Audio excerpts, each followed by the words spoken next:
आज हम आप लोगों को बताएंगे नागरिक शास्त्र का दूसरा लेसन, देश की सुरक्षा एवं विदेश नीति। तो आज का टॉपिक केवल देश की सुरक्षा पर है। हम जानते हैं कि हमारा देश कई देशों की सीमाओं से घिरा हुआ है, जहां हमें सुरक्षा का भय रहता है। तो हर देश में एक सैन्य संगठन बनाया जाता है, जैसे अपने भी देश में एक सैन्य संगठन बनाया गया है।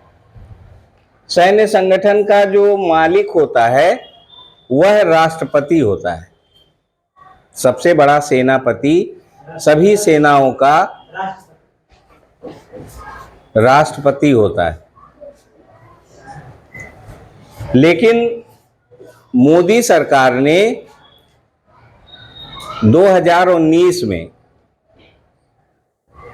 एक पद और बना दिया, जिसे CDS कहा जाता है, चीफ ऑफ डिफेंस स्टाफ।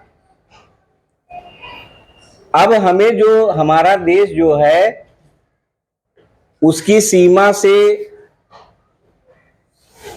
स्थल सीमा से भी कुछ देश हैं और जल सीमा से भी कुछ देश हैं जिनसे हमें खतरा रहता है। जैसे श्रीलंका, ये जल सीमा से लगा हुआ देश है। तीन सेनाएं होती हैं। पहली होती है थल सेना, जिसका मालिक होता है जनरल।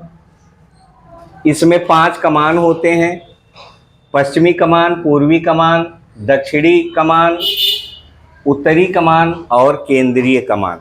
ये 5 कमान होते हैं। थल सेना का जो मालिक होता है उसे जनरल कहते हैं। इसमें काम क्या होता है? इन्फेंट्री, थल सेना में इन्फेंट्री होती है, तोपखाना होता है, आर्मी होते हैं और मेडिकल आर्मी का शिक्षा भी एक कोर बनता है इसमें। नौसेना मतलब जो जल सेना है, उस जल सेना का मालिक जो होता है उसे कहते हैं एडमिरल। एडमिरल में 3 कमान होते हैं: पश्चिमी कमान, पूर्वी कमान और दक्षिणी कमान। इसमें 2 बेड़े भी होते हैं, एक पूर्वी बेड़ा और एक पश्चिमी बेड़ा। तो एक जो जमीन पर लड़ाई की जाती है उसके लिए थल सेना, जो जल में लड़ाई की जाती है या जल की सुरक्षा के लिए जो लोग होते हैं उन्हें नौसेना, और कुछ वायुसेना भी होती है। वायुसेना का जो चीफ होता है उसे कहते हैं air chief marshal. Air chief marshal वायुसेना को नियंत्रित करता है। इसमें 4 कमान होते हैं: पश्चिमी, पूर्वी, प्रशिक्षण और मेंटेनेंस, रख रखाव। क्योंकि इसमें हवाई जहाज की बात होती है इसलिए इसमें मेंटेनेंस की भी बात होती है। इन तीनों सेनाओं में महिला भर्ती किस किस विंग में होती है इसको जानेंगे। पहले सिग्नल्स के लिए, उसके बाद सेवा कोर में भी महिलाएं जाती हैं, इंजीनियरिंग शिक्षा कोर में भी जाती हैं, आयुध का मतलब शस्त्र, जहां शस्त्र को आयुध कहते हैं, और गुप्तचर CID विभाग में भी महिलाओं की भर्ती इसमें होती है। नौसेना के सभी शाखाओं में इसकी भर्ती होती है महिलाओं की।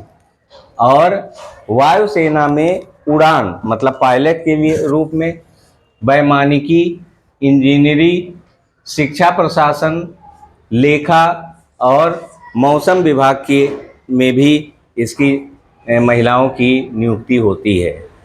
इसके अतिरिक्त हमारे देश की सुरक्षा के लिए कुछ सहायक और संगठन भी हैं, जिसमें आप देखें, पहला है सीमा सुरक्षा बल, जिसे बॉर्डर सिक्योरिटी फोर्स भी कहते हैं, BSF।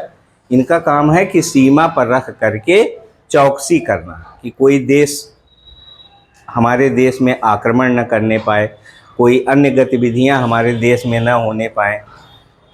दूसरा होता है तट रक्षक, जिसे कहते हैं कोस्ट गार्ड। कोस्ट गार्ड का काम क्या है? समुद्र की सीमा सुरक्षा करते हैं, तस्करी रोकते हैं और खोज और बचाव के लिए भी काम करते हैं। जब कोई जहाज या कोई व्यक्ति या कोई नाविक डूब जाता है तो उनके खोज बचाव में भी तटरक्षक काम करते हैं। नेक्स्ट है प्रादेशिक सेवा। ये नागरिक सेवा में सुरक्षा करते हैं। चौथा है national cadet corps, NCC. NCC कॉलेजों और विद्यालयों में नेशनल कैडेट कोर की, आपने देखा होगा बुद्ध विद्यापीठ में कुछ बच्चे पुलिस वाली वर्दी पहन करके और ऊपर टोपी लगा करके वो सेवा में निकलते हैं। उनको ट्रेन किया जाता है विद्यालय स्तर पर कि कभी आकस्मिकता पड़ जाने पर वो देश के काम आ सकें, इसलिए एनसीसी भी होती है। इसी के तहत आपके विद्यालय में स्काउट गाइड की ट्रेनिंग होने वाली है। स्काउट बालकों के लिए होता है, गाइड बालिकाओं के लिए होता है। तो स्काउट गाइड की भी एक संरचना दी गई है जिससे आपातकालीन स्थिति में हम देश की सेवा और सुरक्षा कर सकें। हर नागरिक को तैयार करने की बात की जाती है। केंद्रीय औद्योगिक सुरक्षा बल, ये आपका पांचवा है, जिसे CISF कहा जाता है। ये क्या करते हैं? ऐतिहासिक इमारतों की सुरक्षा के लिए होते हैं। VIP की सुरक्षा, जैसे प्रधानमंत्री आ गए तो उनकी सुरक्षा में CISF के जवान होते हैं। सरकारी कारखानों के सुरक्षा के लिए ये होते हैं और बाकी अन्य उपक्रमों के लिए भी इनको सुरक्षा में लगाया जाता है। नेक्स्ट है केंद्रीय रिजर्व पुलिस बल, जिसे CRPF भी कहा जाता है। इसमें पुलिस कार्य में सहायता करते हैं। CRPF कानून व्यवस्था को पूरे देश में बनाए रखने के लिए इनका काम है और आतंकवादियों से सुरक्षा के लिए भी इनका एक काम है। उसके बाद है रैपिड एक्शन फोर्स, RAF। ये भी पुलिस होते हैं, ये संगठन होते हैं।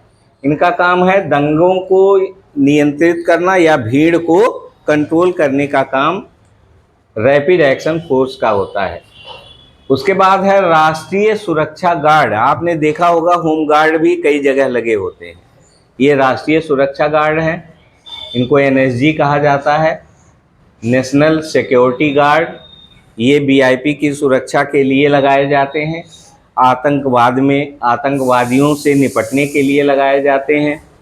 कोई बंधक बना लेता है तो किसी व्यक्ति को कोई बंधक बना लेता है तो उनके बचाव के लिए भी इनको लगाया जाता है।